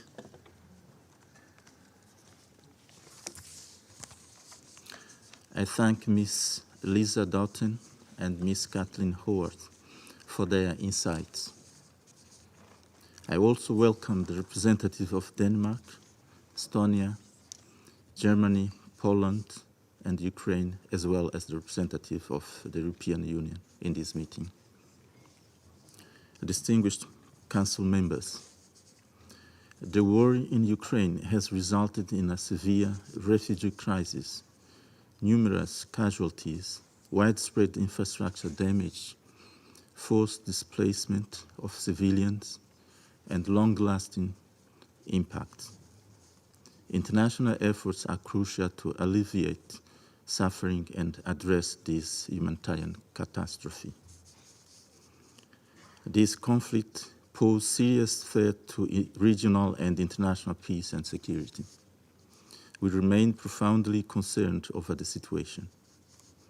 Regrettably, the prospect for a mutually accepted solution remain elusive, since the conflicting parties firmly believe in a military logic and zero-sum game logic at the expense of cooperative approach. The repeated and consistent calls from the international community, including this Council, for the immediate cessation of hostilities can no longer be ignored. Dear colleagues, according to OCHA, by the end of 2024, nearly 300 million people around the world will need humanitarian assistance and protection, requiring almost $46.4 billion. Conflicts are the primary driver of this fragile global humanitarian landscape. The humanitarian tragedy in Ukraine adds immense pressure to this dire global contest. As we reflect on this grim reality, we must consider promoting peace, dialogue, and understanding through diplomacy, aid, or grassroots effort. Every step towards conflict resolution matters. In this regard, we would like to reiterate once again our 4 points position. Firstly, civilians bear the brunt of this conflict. Their protection is paramount under international humanitarian law. All parties must ensure their safety and uphold relevant Security Council resolutions. Secondly, the principles of distinction, precaution, and proportionality must be scrupulously adhered and upheld by all parties. Thirdly, all parties must facilitate full, safe, rapid, and unhindered access for humanitarian personnel and relief to civilians in need. And lastly, ending this conflict is the sole way to address its humanitarian consequence. Against this backdrop, Mozambique advocates for a political and negotiated solution as the only path to lasting and sustainable peace between the two countries. We reiterate our call for the immediate cessation of hostilities and the return to direct negotiation without preconditions. I thank you. I resume my function as President of the Council. I now give the floor to the representative of Ukraine. You have the floor, sir.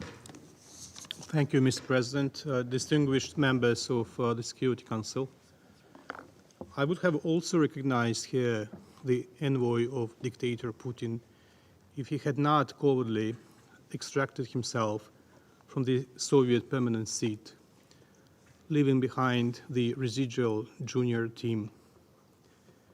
He has certainly failed to hypnotize not only the European members of the Council, but also its African, Asian, and Latin American responsible members. My sympathy, however, goes to the UN interpreters. I thank Ms. Doughten and Ms. Haworth for their briefings. On May 10th, the Russian army launched a new offensive targeting the northern Kharkiv region from Russian territory. The immediate aim is Vovchansk, which, along with nearby settlements, faces relentless artillery shelling, airstrikes, and the use of guided aerial bombs. The Ukrainian forces so far hold the line to prevent Russian troops from advancing to Kharkiv, the second largest Ukrainian city, and one of the main targets of fierce Russian missile attacks and airstrikes over the past months. Heavy defensive battles are underway in the border area in the north of Kharkiv region. The situation remains extremely dangerous for the local civilians. As reported by OCHA Ukraine, Russian attacks in Kharkiv region over the past few days have led to civilian deaths and injuries, including among children. These casualties contribute to the overall number of 1,993 children killed or injured since Russia started its invasion. This number, as UNICEF stated yesterday, the UN has been able to confirm, but the actual number is yet to be verified. The Ukrainian authorities swiftly initiated evacuations of civilians from the areas targeted by Russian attacks to safer locations. Nearly 6,000 residents have been evacuated since the assaults began, with the operation ongoing.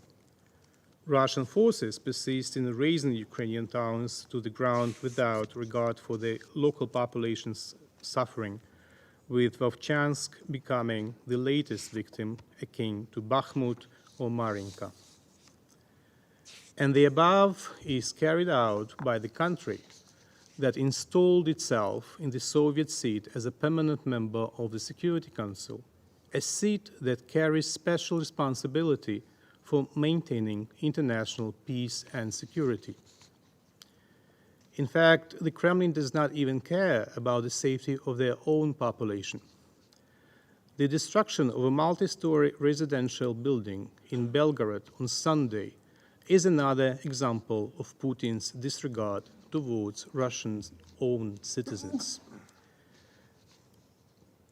It goes without saying that Russia will not allow independent international experts on the site.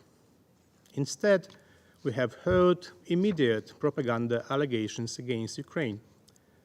It speaks volumes, however, that the local authorities and the Russian Ministry of Defense have issued different versions. As Putin's envoy decided to stick to the version of the Russian Ministry of Defense, I would like to remind him of his own cynical statement, and I quote, "While Ukrainian anti-air missiles misfiring or straying off course hit residential buildings and civilian objects, harm is also being caused by debris falling in residential areas solely because Ukrainian air defense systems are located here. He can quote this statement to his new Minister of Defense now, referring to the version by the Ministry of Defense of Russia. However, what experts draw attention to is the similarity of the destruction to the consequences of a guided aerial bomb explosion. Recently, reports of unauthorized drops of such aerial bombs from Russian aircraft over the territory of the Belgorod region have become routine. Several incidents have already occurred in May. For example, on May the 4th, a Russian aircraft dropped a 500-kilo bomb on Belgorod, damaging 30 private houses. On May the 12th, a similar bomb fell on the territory of Razumne 54 village in the Belgorod region. According to reports by Russian online sources, there have been 33 such incidents with unauthorized drops in Russian border areas and occupied Ukrainian areas since March this year. Given these numbers, it was just a matter of time before such destruction happened in Belgorod on Sunday. Mr. President, further deliberate aggravation by Russia serves a further proof of how far we remain from our goal of never again. The main motto of the anniversary of the victory over Nazism that the world marked last week. Atrocities of the war, again the reality for Ukrainians. On May the 8th, they woke up to air sirens and explosions. That day, 55 missiles and 21 drones attacked energy and other critical infrastructure in 7 Ukrainian regions, from west to east. The next day, Ukraine again sustained new Russian attacks against its energy generation facilities. Since the end of February, Russia has carried out 388 strikes on 131 energy infrastructure facilities, hydro and thermal power plants, dams and transmission systems. These strikes destroyed almost all of Ukraine's thermal power generation. On the 27th of April alone, 4 thermal power plants were damaged. On May the 8th, 2 more hydroelectric power plants were attacked by Russia and are no longer in operation. And all this is done by a country that called itself a friend of the UN Charter. Mr. President, the world defeated Nazis 79 years ago, but their modern reincarnation continues to kill, to destroy, and to threaten. Like Hitler, Putin used to salami slice neighboring countries. Having tested the world's reaction, he came to a similar conclusion to the one Hitler arrived at prior to September 1939, and he moved ahead full scale in February 2022. It speaks volumes that the so-called list of unfriendly states elaborated by Moscow coincides to a great extent with the list of the anti-Hitler coalition. Those who defeated Nazism are enemies for modern Russia, and now Moscow threatens these states with nuclear saber-rattling and makes them subjects for obnoxious verbal attacks.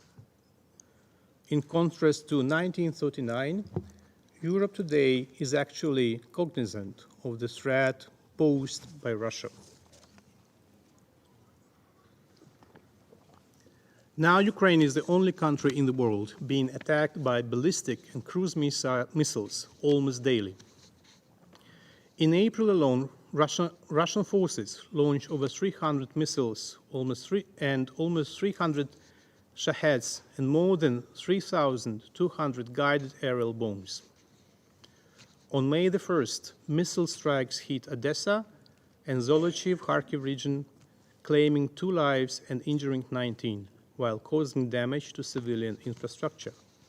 Further attacks on May the 3rd and Orthodox Easter, May the 5th, in Kharkiv left more casualties, with a total of 380 shelling incidents recorded in the first week of May alone. Today, the Russian forces targeted a multi-story residential building in the heart of Kharkiv, resulting in injuries to at least 16 individuals, including 3 children. And don't forget that all this is being done by a country that declared itself the main fighter against Nazism at the United Nations. Mr. President, the situation in the temporarily occupied Ukrainian territories for the local population remains alarming. The Russian occupation army is full of convicted murderers, and the practice of recruitment of Russian prisoners in exchange for pardon persists. Some cases are shocking even for Russians loyal to Putin's regime. For instance, recently, the Russian media found in the Russian army 2 infamous murderers, a cannibal by name Dmitry Malyshev, who murdered several people and ate the heart of one of them, and the maniac Alexander Maslennikov, who killed and dismembered 2 women. It seems that these particular skills are currently in high demand in the Russian army. Therefore, instead of serving long prison sentences, both were recruited from their prison cells to the Russian army and sent to Ukraine to kill Ukrainians. As follows from Putin's speech on May the 9th, such people are real heroes of Russia. Upon returning to Russia, these heroes resumed their previous activities of violence. According to the Russian media, at least 24 convicted murderers who were pardoned and returned to Russia after participating in the war committed murders again. The actual number of crimes committed by the ex-convicts is likely much higher. It is hard even to imagine how residents in the occupied areas of Ukraine suffer as rapists and murderers serving in the Russian army enjoy full impunity for crimes against them. Reports from the Independent Commission of Inquiry on Ukraine and the Office of the High Commissioner for Human Rights starkly outline the extensive and systematic use of torture by Russian aggressors. This includes the use of sexual violence as a weapon against Ukrainian civilians and prisoners of war, reaching a level of brutality and impunity that even shocks seasoned experts. And all the above is carried out by a country whose Orthodox Church leader openly advocates for war and even blesses weapons to kill Ukrainians. Mr. President, all the above crimes cannot be committed perpetually. It must be stopped. When faced with such a widespread and severe war of aggression, a global effort is necessary. Therefore, on the 15th and 16th of June, the first summit on peace in Ukraine will take place in Switzerland. We have invited all peace-loving nations, and each nation can really bring peace closer. The summit will build on the discussion on Ukraine's peace formula and other various visions of the peace process. The summit will be a first step of a high-level political start towards a comprehensive, just, and lasting peace in Ukraine based on the UN Charter and key principles of international law. As we are approaching this summit, Russia, however, intensifies its spreading of lies about a so-called peace deal that Ukraine and Russia were allegedly close to in spring 2022. Indeed, the delegations met, but the positions were so far away and Russia's demands were so bizarre that the prospect of a real solution was not even remotely in sight. It is clear why Russia focuses the public on the Istanbul talks in March 2022. It tries to shift the focus from what happened in February 2022. It is clear why Russia blames the Ukrainian president for undermining a deal that was never going to be reached in reality. It tries to make the way to real peace impossible. The name of the person who actually ruined the prospect of peace is Putin. He has been ruining peace in Ukraine for more than a decade. First, by occupying Crimea and parts of the Donbass in 2014, then by obstructing the Minsk and Normandy peace processes, then by launching full-scale war of aggression, and then by refusing to end it. This is why the war drags on. Only together can we stop Russia and put an end to its aggressive plans for the rest of Europe. For this to happen, keep supporting Ukraine and don't buy Russian lies. Therefore, it is really important, not only for Ukraine, that the majority of nations attend the summit. The more active the world is now in restoring a comprehensive, just, and lasting peace for Ukraine, the more likely it is that the others in the world will not become the victims of similar aggression. It is not brute force that should determine the world order, but the UN Charter. And in unity, we can force Russia to comply with it. The summit in Switzerland will particularly focus on energy and nuclear security, safety of navigation, and humanitarian issues, notably exchange of all for all and return of children who were forcibly deported to Russia. A stable, predictable peace, a stable, predictable, peaceful world is a world in which no one can spread violence and chaos, destabilization and pain as Russia does now. There are no state borders or natural barriers that can stop the spread of radiation. There is no nation that would simply put up with the captivity or deportation of people by a hostile state. There is no nation that would accept that someone turned its cities into ruins.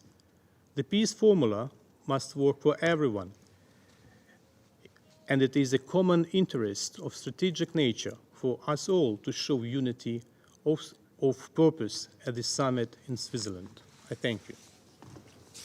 I thank the representative of Ukraine for their statement. I give the floor to the representative of Germany. You have the floor, Madam. Thank you, Mr. President, for giving me the floor. And I would also like to thank Director Lisa Doughten from OCHA and Ms. Caitlin Howarth for their valuable insights. Mr. President, Russia is relentlessly continuing its bombing campaign against Ukraine's critical infrastructure. By doing so, it is systematically destroying the livelihoods of the civilian population in blatant violation of international humanitarian law. In line with its imperial ambitions, Russia is trying to subjugate Ukraine, a sovereign and peaceful country. This is clearly incompatible with Russia's responsibilities as a permanent member of this Council. Russia is attacking the very foundation of the United Nations and of global peace and security. As a nuclear state, it is invading its neighbor that has renounced nuclear weapons, and by employing arms imported from Iran and the DPRK, it defies Security Council resolutions. To shield its illegal activities, it is dismantling the international arms control architecture and undermining instruments of this Council, such as the panel of experts for the DPRK Sanctions Committee. We, the international community, have to stand up for international law, for the UN Charter, and for humanity. We must protect Ukraine as well as this very organization from Russia's aggression. Germany supports Ukraine with political, humanitarian, and military means. Air defense systems supplied by Germany are actively helping to protect Ukrainian cities. We have also contributed in humanitarian relief efforts and as well as in reconstruction measures, including in energy infrastructure. Well, over 1 million Ukrainians have found refuge in Germany, mostly women and children. Germany continues its engagement in the search for a peaceful resolution in line with the UN Charter. The upcoming Peace Summit in Switzerland offers a unique platform in that regard. However, a just and lasting way out is only possible if Russia renounces its objective of conquest and annexation. Let me therefore conclude by again calling on Russia to immediately and unconditionally cease all its military operations, respect the territorial integrity of Ukraine, and to withdraw all its troops from Ukraine. Thank you. I thank the representative of Germany for their statement. I give now the floor to the representative of Estonia. You have. Mr. President, thank you for giving me the floor. I have honor to speak on behalf of the three Baltic states, Latvia, Lithuania, and my own country, Estonia. We also align ourselves with a statement of the European Union. First of all, let me thank distinguished briefers for their most valuable input. Many thanks. Mr. President, the humanitarian situation in Ukraine keeps worsening. Every month, Russia uses over 130 types of missiles, including missiles provided by the DPRK, over 320 Shahed drones, and around 900 guided aerial bombs against Ukraine. As of late, we can also add chemical weapons to this list. These weapons are systematically used to kill and maim Ukrainian civilians, destroy homes, schools, hospitals, and places of cultural heritage, attack food storage facilities, and wipe out Ukrainian energy infrastructure on a daily basis. Russia's bombs have destroyed over 80% of Ukrainian thermal power plants and 50% of hydroelectric power plants, while it claims that it only targets military objects, including here in this room. Based on that, I can only conclude that either Russian soldiers have a disastrously poor aim rate, or that a permanent member of the Security Council is a pathological liar. More than 1,700 attacks affecting healthcare facilities and personnel, as verified by World Health Organization, and over 1,000 educational facilities damaged or destroyed, as recorded by Office of the United Nations High Commissioner for Human Rights since 2022, and the pattern of double-tap attacks targeting civilians and the rescue workers helping them. These are the trademarks of Russia's aggression. We condemn Russia's constant and systematic violations of the UN Charter, international law, including international humanitarian law, the UN Security Council resolutions. We also recall the decision by the ICC to indict 2 Russian military commanders for alleged war crimes, which include deliberate attacking civilian targets and energy infrastructure in Ukraine. Mr. President, while the people of Ukraine continue to show remarkable resilience, we underline the need for sustaining humanitarian aid, including urgent support for the restoration of energy infrastructure. Estonia, Latvia, and Lithuania have altogether contributed over $100 million worth of humanitarian aid to the people of Ukraine, and we will continue to support Ukraine until its victory. At the same time, we call upon all peace-loving member states to participate at the Peace Summit taking place in June in Switzerland, to contribute to comprehensive, just, and lasting peace in Ukraine, based on principles of the UN Charter and respect for Ukraine's sovereignty and territorial integrity. Let me use this opportunity to remind that 18th of May will mark the 80th anniversary of Crimean Tatars' mass deportations carried out by the totalitarian Soviet regime.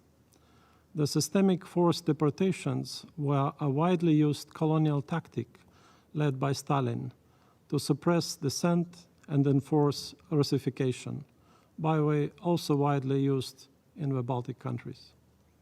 Mr. President, to conclude, The aging dictator who usurped the power in Russia by re-electing himself complained last week that Russia is going through a difficult period.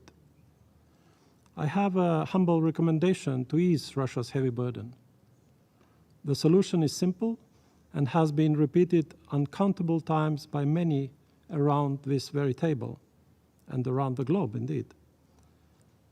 Withdraw your military forces immediately, completely, and unconditionally from the entire territory of Ukraine within its internationally recognized borders.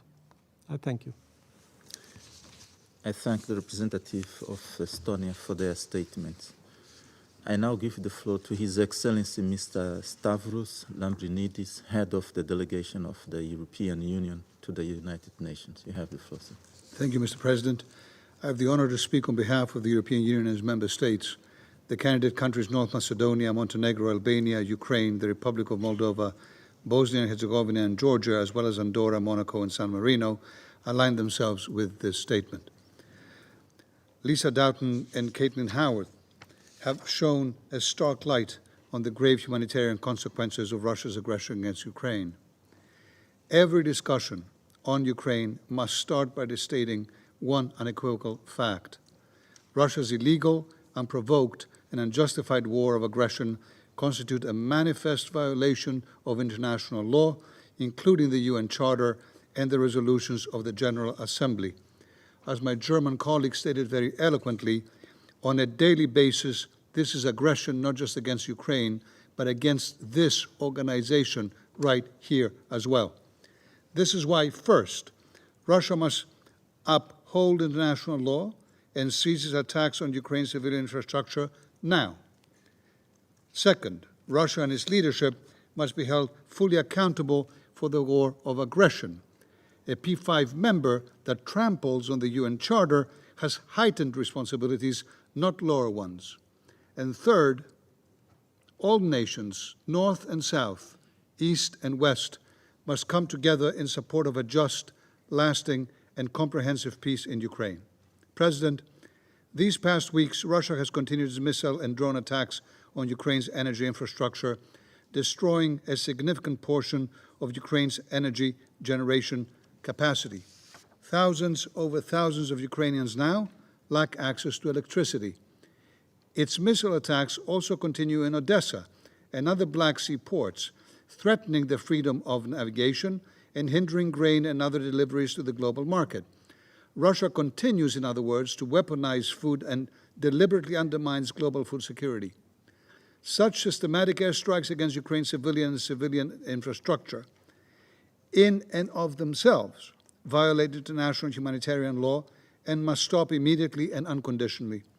Indeed, there are credible reports of Russia using double-tap strikes, where the second attack hits rescue workers. Russia's indiscriminate attacks further exacerbate the dire humanitarian situation in Ukraine, with over 14 million people in need of assistance. You've heard so much about this here today. In response, the European Union and its member states have stepped up the provision of humanitarian and civil protection assistance, including, of course, power generators and power transformers. But Russia has an obligation to allow humanitarian aid to reach all those in need by enabling full, safe, and unhindered humanitarian access through the front lines, and to stop withholding aid from people in need in the areas it has temporarily occupied. We recall the legally binding order of the International Court of Justice of March 22 for Russia to immediately suspend its military operations in Ukraine, legally binding. Third parties must immediately cease providing material support to Russia's war of aggression or other kind of cuddling. Secondly, Russia and its leadership must be held fully accountable for waging a war of aggression and for other most serious crimes under international law, as well as for the massive damage they have caused. The EU is firmly committed to ensuring full accountability for all crimes committed, including victims' rights to justice and reparation, as well as guarantees of non-repetition. We are working with all relevant multilateral and regional actors to achieve this. There can be no impunity for these crimes. Third, we reiterate our support for a comprehensive, just, and lasting peace in Ukraine. To this end, the aggressor must immediately, completely, unconditionally withdraw all its troops and military equipment from the entire territory of Ukraine, and it must respect Ukraine's sovereignty and territorial integrity in line with the resolutions of the General Assembly. We welcome Switzerland's initiative to host a summit on peace in Ukraine next month and call on all states to participate. The international community must reaffirm the centrality of international law, including the UN Charter and its principles. In closing, Mr. President, I reaffirm the European Union's unwavering support for Ukraine's independence, sovereignty, and territorial integrity within its internationally recognized borders. The EU will continue to support Ukraine for as long as it takes. As for Russia, stop your systematic and brutal bombing of Ukrainian civilians and civilian infrastructure right now. Stop your illegal war and the illegal and inhumane means that you are using to pursue it. Enough is enough. Thank you. I thank the head of the delegation of the European Union for that statement, and I give the floor to the representative of Poland. You have the floor, sir. Mr. President, Excellencies, we thank Mozambique for organizing this timely meeting and Madam Briefers for their insightful interventions. Russia's war continues to tragically affect hundreds of thousands of civilians across the Ukraine on a daily basis. Being aware of how steep a price the Russian military is paying in human lives for any gains on the front lines, Moscow is bent on taking vengeance on the civilian population of Ukraine as a sort of punishment. Acting this way, Russia tries to degrade Ukrainian economy and society, making large parts of Ukraine uninhabitable, also by extensive mining operations. Speaking about the humanitarian aspect of this war of aggression, we must not only concentrate on the front lines alone, but also keep in mind the Ukrainian territory under temporary Russian control, including the illegally annexed Crimea, where innocent civilians continue to be subjected to the unimaginable abuse and denied even the most basic rights and freedoms. The purpose of those barbaric actions is clear: to destroy the lives of Ukrainian people, intimidate Ukraine and those who support it. In this context, we are particularly appalled by the ongoing deportations and transfers of Ukrainian children and their forced Russification. Mr. President, as we heard, the current wave of attacks by Russia against civilians is particularly brutal.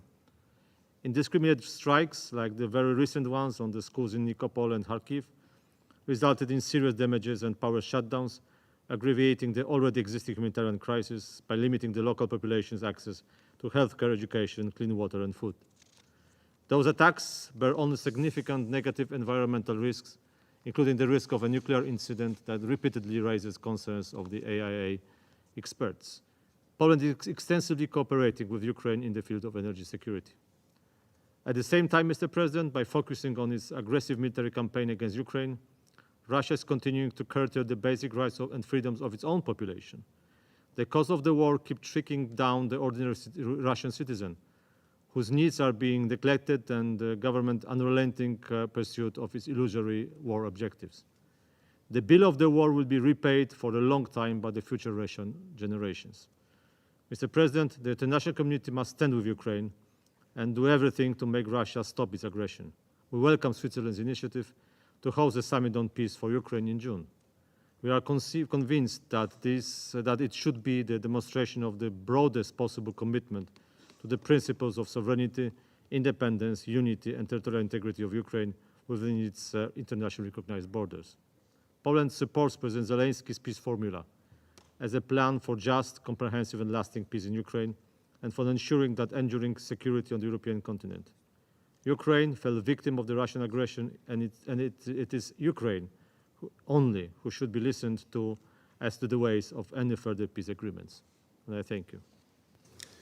I thank the representative of Poland for their statement, and I give the floor to the representative of Denmark. You have the floor, madam. Thank you, Mr. President. I have the honor to speak on behalf of the 5 Nordic countries, Finland, Iceland, Norway, Sweden, and my own country, Denmark.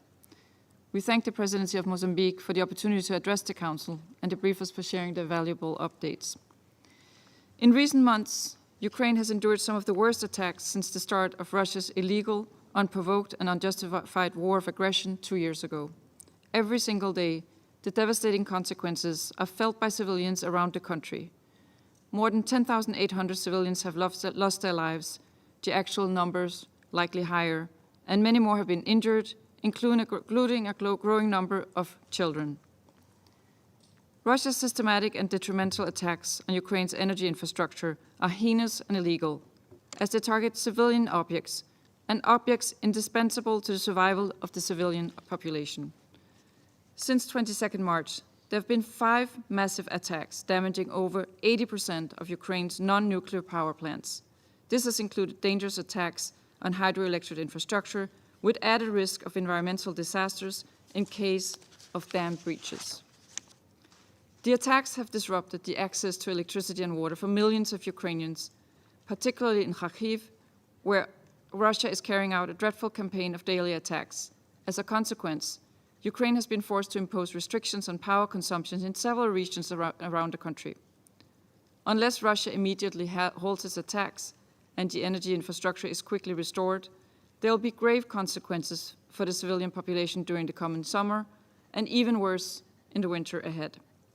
We reiterate that attacks against civilians and civilian objects are strictly prohibited under international humanitarian law and must stop immediately. President, we urgently call for full, safe, and unhindered humanitarian access to all areas in Ukraine, including those temporarily occupied by Russia. Humanitarian relief must be allowed to reach all civilians in need. We are also appalled by the continued reports of attacks on humanitarian workers and aid storage facilities. Just a few weeks ago, an airstrike caused considerable damage to the offices of the Danish Refugee Council in Kharkiv, forcing a temporary suspension of operations. We stress once again that humanitarian actors and their life-saving operations must be protected at all times. In closing, the Nordic countries continue to stand with Ukraine and its people, who have shown exceptional bravery and resilience in defending their freedom and our shared values. We continue to support efforts to ensure full accountability for international crimes committed in and against Ukraine. We echo the repeated calls for Russia to immediately cease all hostilities and withdraw its troops for the entire territory of Ukraine within its internationally recognized borders. We also extend our full support to the first summit on peace in Ukraine in Switzerland next month and hope that many countries will join. The Russian aggression and its detrimental global consequences demand united efforts, firmly based on international law, including the UN Charter, and in line with Ukraine's peace formula. Thank you. I thank the representative of Denmark for their statement. There are no more names inscribed on the list of speakers. The meeting is adjourned.